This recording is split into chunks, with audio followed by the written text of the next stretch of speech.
Good evening, spiritual warriors. Welcome back.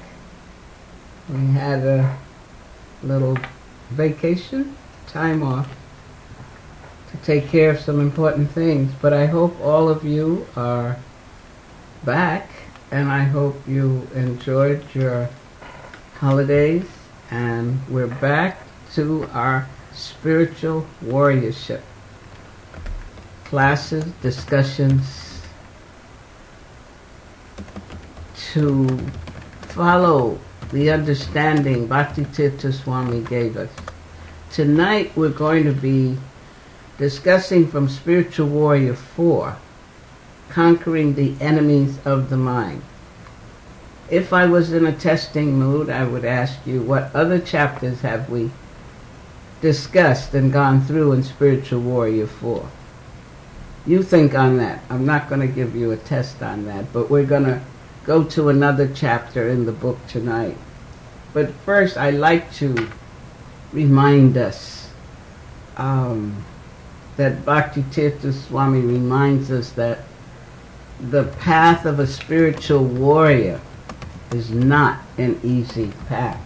And I'm sure if those of you who've been following us for the year we've been on, or even less, and have been hearing the subject matter and endeavoring to imbibe it and let it become a part of your life and raise your consciousness to live, because we have really been given some wonderful, important concepts to live by in this material world. But if you've been endeavoring to do that, you find it's not easy.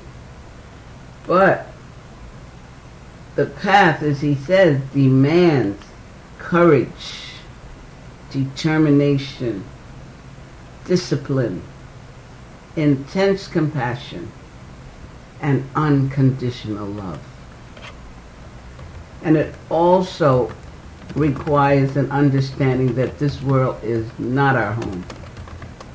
It's not the final chapter. We're really on a mission, and we have been brought to the teachings and writing of a very, very prominent person who is helping us to move, because he's also told us that the concept of the spiritual warrior concept is really presented to help a person become grounded in knowing who they are, who we are as spiritual beings. That's who we really are. That's the knowledge. That's the understanding.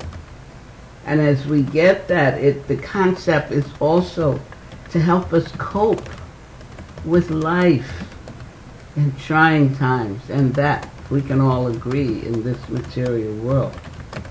But it's also to help us use spiritual weapons to battle the tide of depression and anxiety and feelings of hopelessness that's sweeping our society. And also to help us develop an internal positive dialogue for making the mind our friend. And I hope you remember some of the points when we went through inner dialogue. But tonight, and starting tonight, we're going to be discussing and reading from a chapter called Healthy Grieving. It's chapter 4 in Spiritual Warrior 4.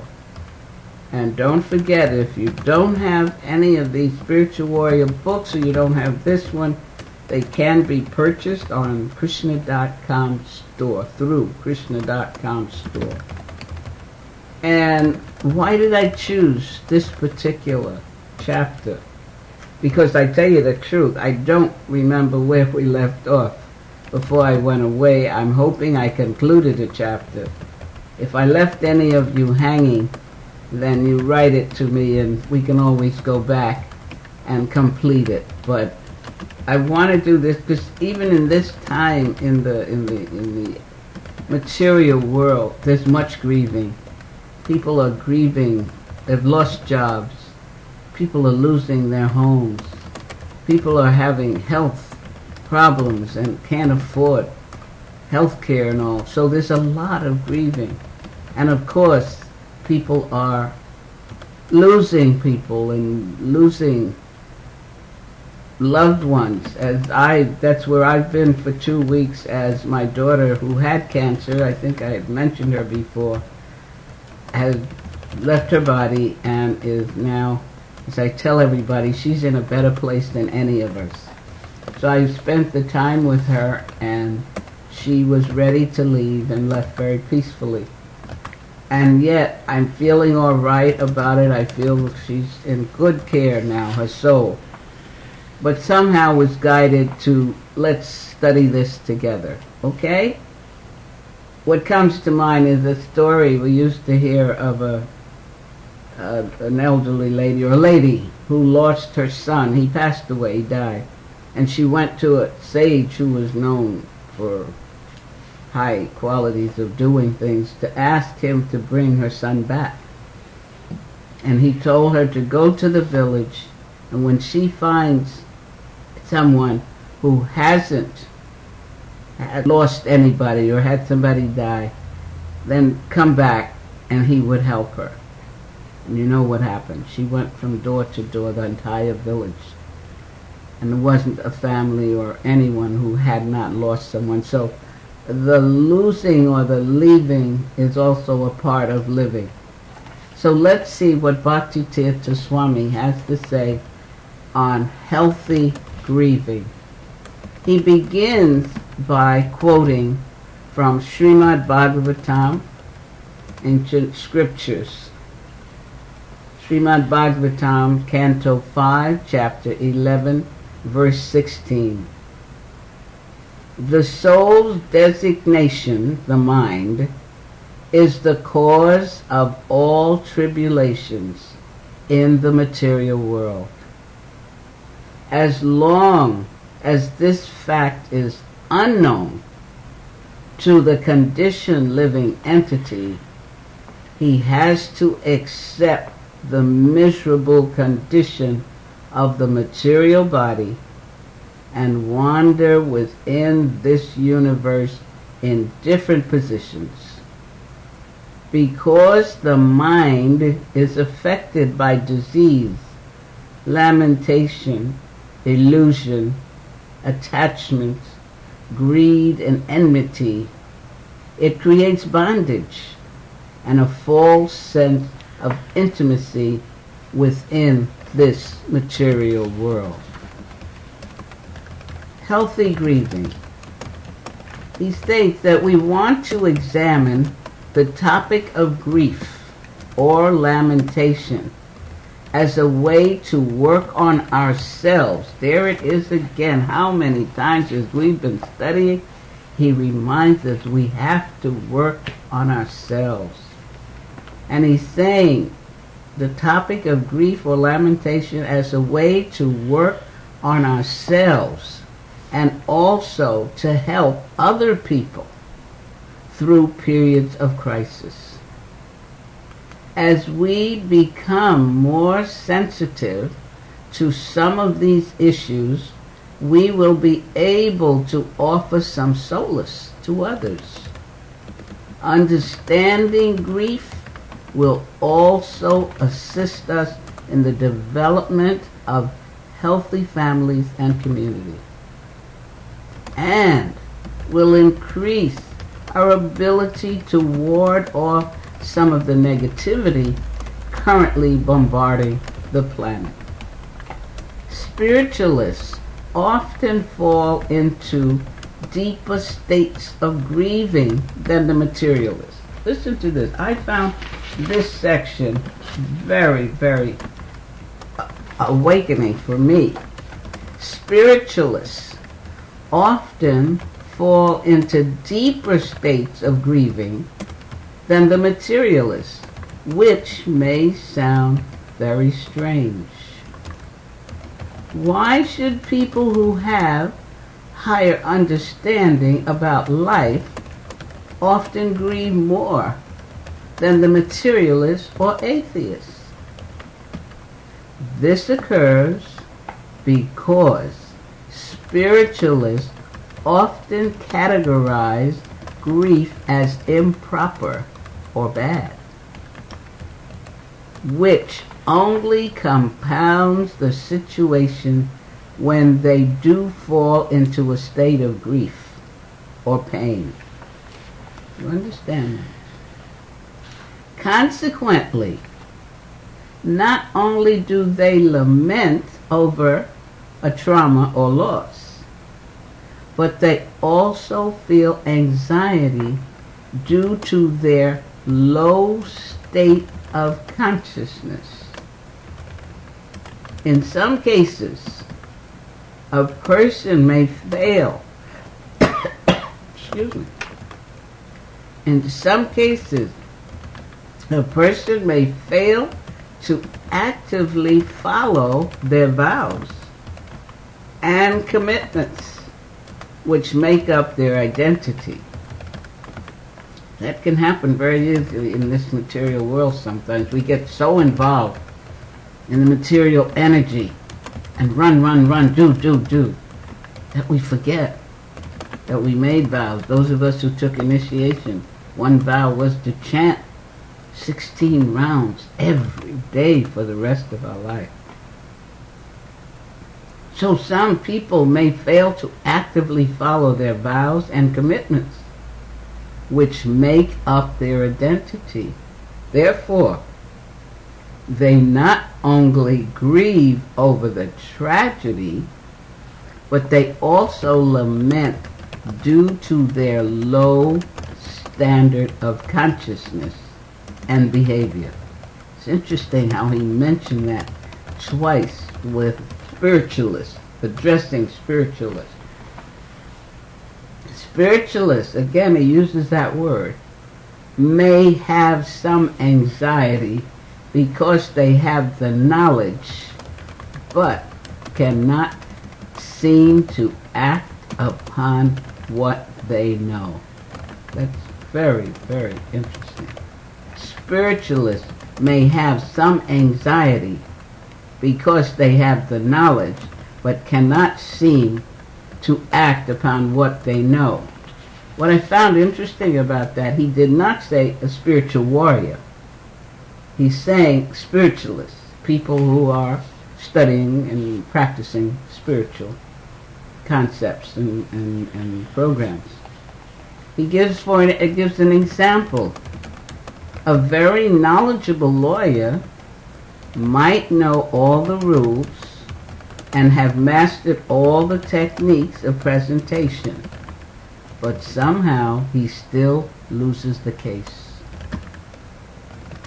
This lawyer will undergo more intense grief than a novice, who loses because, in spite of all his knowledge and endeavors, he simply could not produce the results. The novice might lose the case due to his own mistake and lack of knowledge. Therefore, he will try to learn from the error in order to avoid the same situation in the future. Do you get that? I just, no matter how many times I read, I'll pick up something. The novice might lose the case due to his own mistake or lack of knowledge. But those who have the knowledge, as an experienced lawyer, knowledgeable, you notice he said a knowledgeable lawyer might know all the rules and lose a case. But a novice, in spite of his lack of knowledge, he loses. So knowledge is important. That's why when we're studying Bhagavad Gita and all, we're gaining spiritual knowledge that we're to put into effect in our lives. So therefore he will try to learn from the error.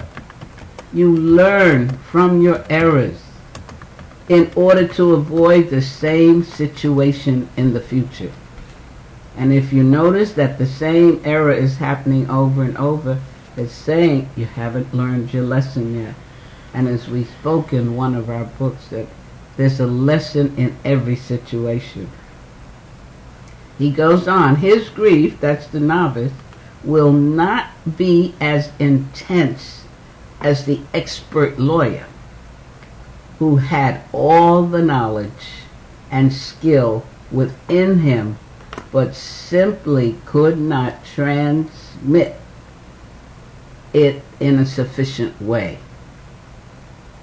This goes back to the spiritualists who may have more anxiety because they have the knowledge but cannot seem to act upon what they know. Similarly, spiritualists often go through deeper levels of depression due to the complexity of the situation in the material world. Practicing spiritual life in the material arena deals with many contradictions. Therefore, people need to have a more thorough understanding of the events in their own lives as well as within their own families and communities. In order to thoroughly examine this issue, we will break down the topic into 5 different sections. First, we want to look deeper into the causes of grief. Secondly, we will examine the various stages that individuals pass through as they grieve. Thirdly, we want to look at the symptoms associated with lamentation. Next, we will try to understand why some people try to avoid or hide from grief. Finally, we want to find ways to positively deal with the issue, which may require different approaches, mindsets, and therapy. So it sounds like, I hope to you, as to me, quite an adventurous journey we're about to go on with this topic, healthy grieving. Causes of grief. Due to the accessibility of information in recent years, people might have more reasons to grieve, especially as they hear about all the catastrophes and disasters occurring all over the world. Each person and family can instantly bring all of these problems into their own homes in a matter of seconds via television, radio, computer, etc. The increasing illusions also intensify the grief. I know what I have found, and I don't watch TV regularly. I do have one. And there was a time I would watch PBS, Public Broadcasting System News Channel only. And I would watch maybe 2 or 3 times a week. But just as he said, the themes, the horror, whatever's going out, I'm saying, I don't really need to see that. And what happens if you've been studying spirituality, and as we're studying the ancient scriptures, you can understand some of the causation of what you're seeing, and I don't want to see it, so I've cut back. And then I started once a week, Friday night, I'll watch PBS and I'll get all the bad news of the week, and hopefully maybe a little piece of good news. And I have found recently, I don't even turn it on Friday night. So I don't know if I'm hiding from the grief, but I just feel I don't need that in my life. And so, of course, on the computer, when my home page comes up, there's all the headlines. But I do have choice. I look at the headlines I go to the next one. Let me check that if I'm interested. And for a while, in my e-box, I used to have the New York Times delivered, the Washington Post, and one called Huffington something. I started unsubscribing because they were piling up, because I just couldn't. It was interfering with my study. So he's so right here when he says we bring all these problems into our own homes. The increasing illusions also intensify the grief. Since modernity and commercialization throws so much propaganda at people, they have trouble trying to deal with hard realities. When the illusions fall apart, when people cannot substantiate these illusions, they have trouble trying to cope. People also lament due to the shifting job market. Thousands, right? There's so much insecurity in the job force, even among people who have degrees and a sense of loyalty to their profession. They will feel intense anxiety and sadness when their seemingly secure jobs suddenly disintegrate. Divorce, and especially death, obviously lead to grief. Another type of grief can manifest when one makes a strong commitment to follow a spiritual path. What happens there? One may consciously or even unconsciously grieve about the loss of previous associations and connections. Because once you decide to follow a spiritual path, changes occur in your life, and many times it means letting go of past activities. In one sense, any type of grief is an expression of death, since it deals with loss, bewilderment, and disappointment. Ever lose your pocketbook, your wallet? What a sense of loss, especially now with all these charge cards in them. You're really depressed if you can't find it. Or your car keys, your keys, period, door key, car key. You can really feel a sense of loss until it's found again. It could also manifest as the physical death of a friend, or as the death or loss of a job.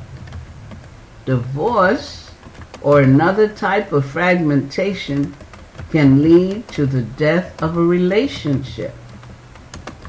We may also have to accept the death of a particular idea that can no longer provide comfort or security. That's an interesting one.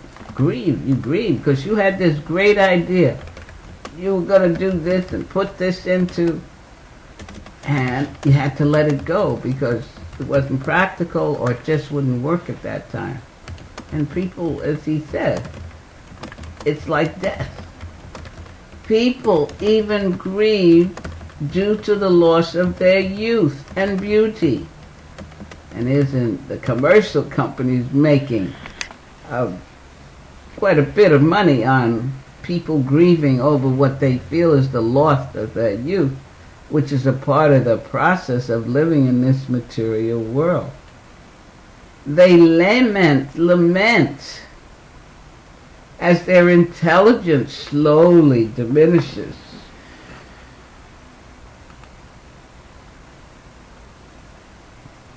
All of these things bring about an amazing amount of sadness and depression.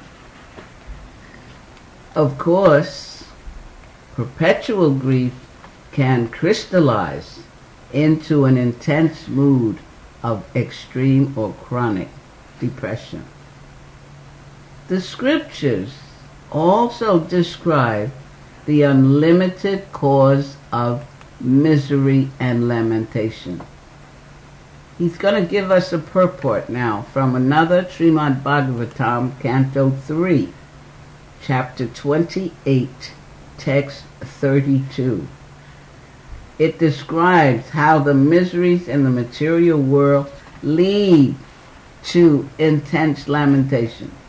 Do you need a description from Srimad Bhagavatam? If you're living in that material world, you have a sense of those miseries. But let's hear what the scriptures have to say. The entire universe is full of miseries, and therefore the inhabitants of this material universe are always shedding tears out of intense grief. There is a great ocean of tears. There's a great ocean of water made from such tears. But for one who surrenders onto the Supreme Personality of Godhead, the ocean of tears is at once dried up. One need only to see the charming smile of the Supreme Lord.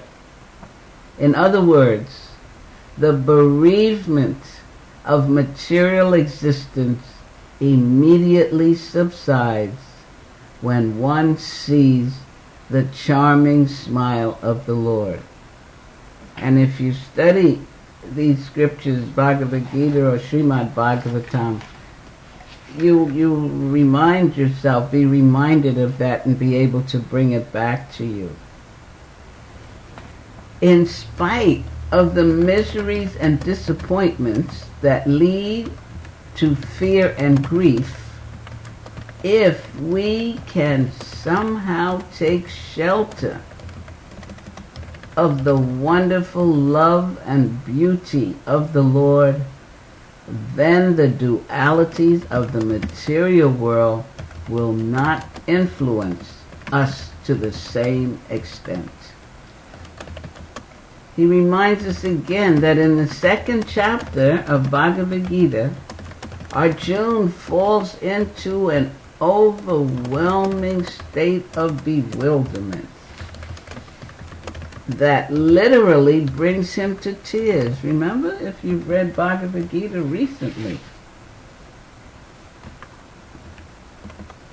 the fratricidal war that he must fight is the source of his lamentation.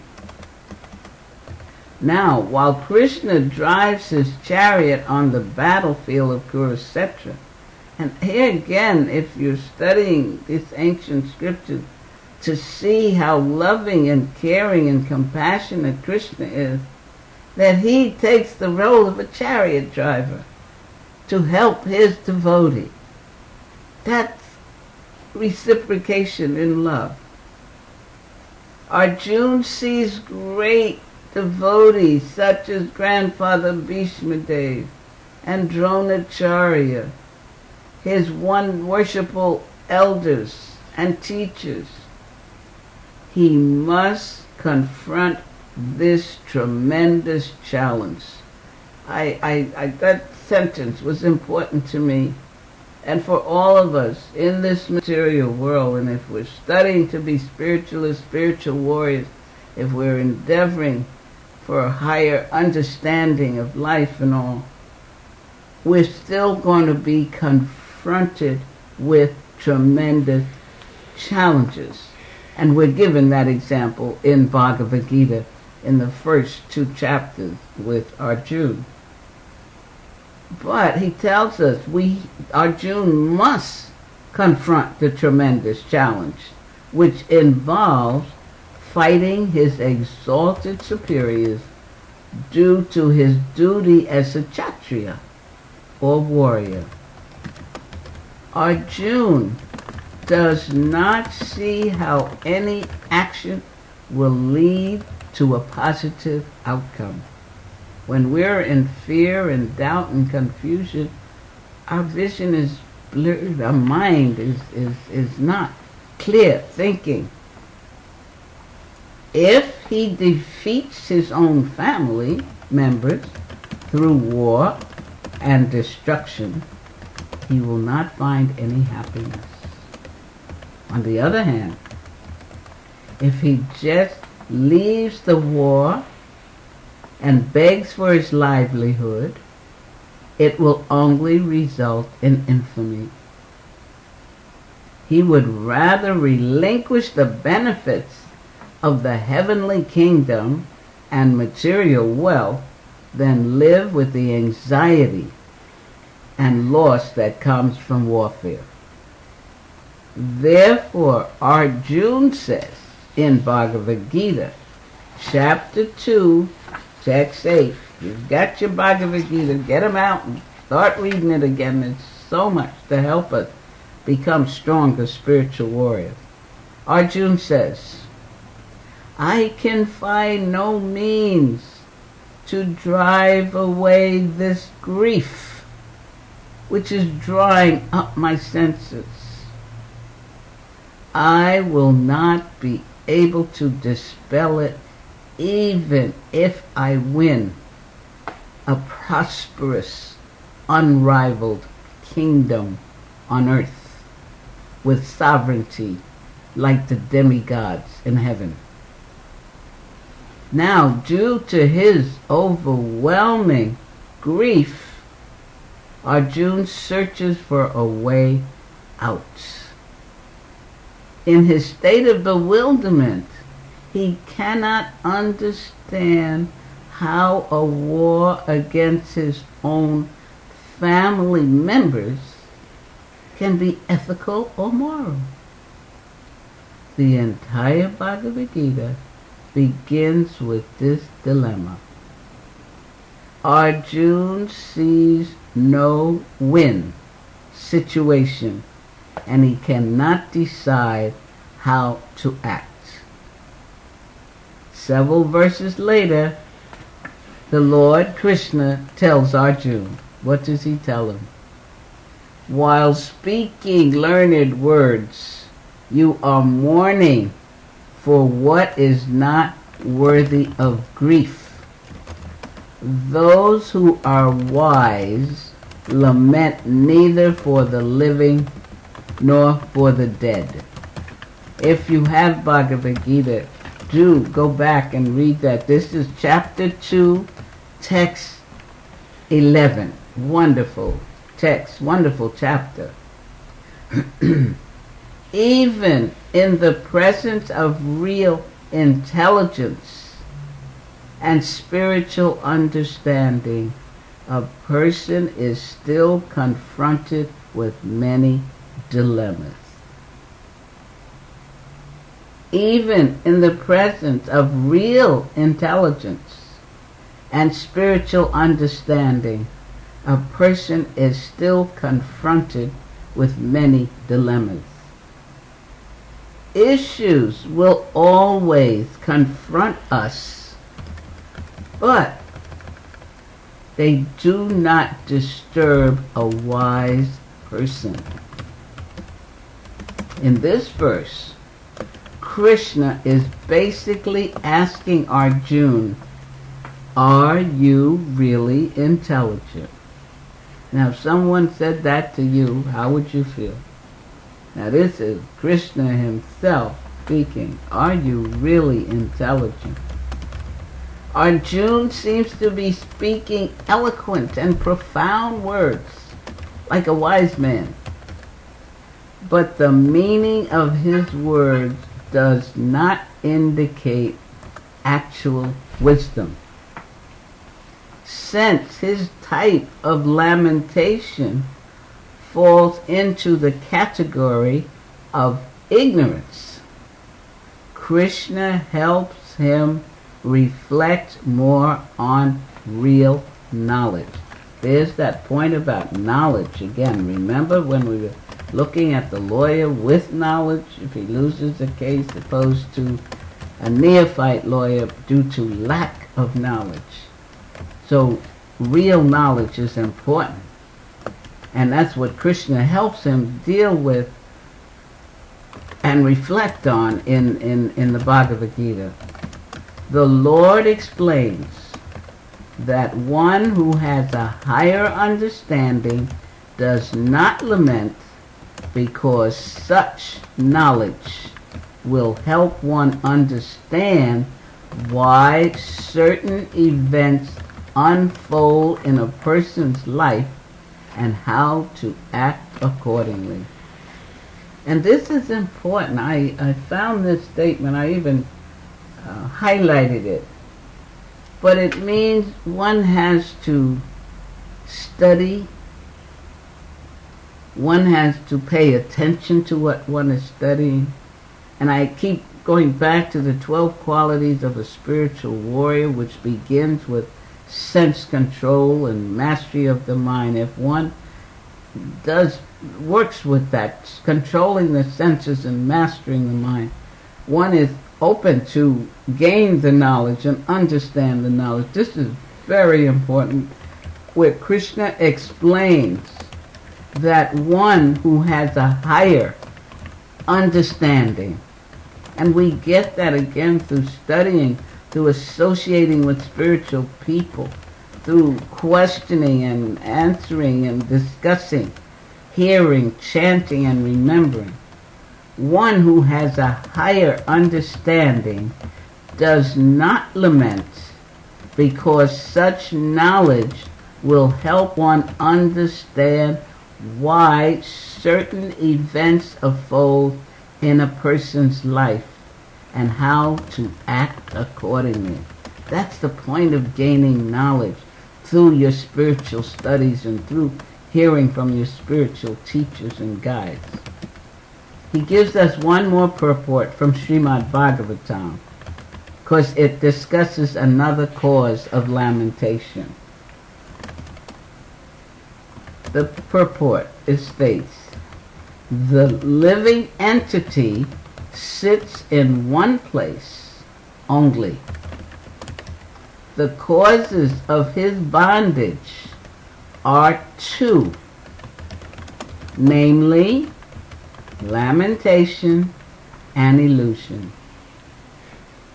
In material existence, the living entity simply hankers to get something he can never get. Therefore, he is in illusion.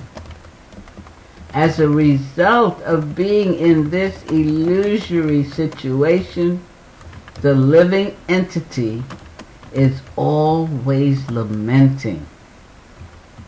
Thus, lamentation and illusion are described here as Dvi-Kubara, the two posts of bondage. I looked up this purport in Srimad Bhagavatam, Canto 4, Chapter 26, 1-3. It's 3 verses, and it's very interesting reading to help understand oneself and what this really means. So I'm going to stop there tonight. The next section is the stages of grief, which we will go through next time. So are there any questions, any comments, any suggestions, or some feeling about what we have chosen to talk about tonight? Because if you're out there in that material world, you are definitely, are definitely experiencing something that we could call grief or grieving about, or unless you're one of these wise men. Krishna speaks about wise men when he tells that Arjuna, are you really intelligent? But he tells you what a wise man does, right? If you're speaking profound words like a wise man, but the meaning of your words does not indicate actual wisdom. So, any comments, any questions, any statements from anybody? Is anybody out there? It looks like 3 people were on. Were on? Or they might be still on, yeah. Okay. Is Bhuvan Mohan on? He didn't make it. Okay. Who's on? Karuna Shakti Devidasi just left. Kremlin has been on, and Lavananda has been on. Okay, I thank you all for being there. It could be holiday time too. If you're in school, I think school break is on too, and many people may be traveling and getting ready for the holidays. I'm going to be courageous enough to come back next Thursday, Christmas Eve, and continue reading, because I feel I'm learning something from this, and hopefully sharing enough that can help anyone who's listening. So once again, anybody there on the chat room who wants to make a comment or ask a question, your opportunity is now.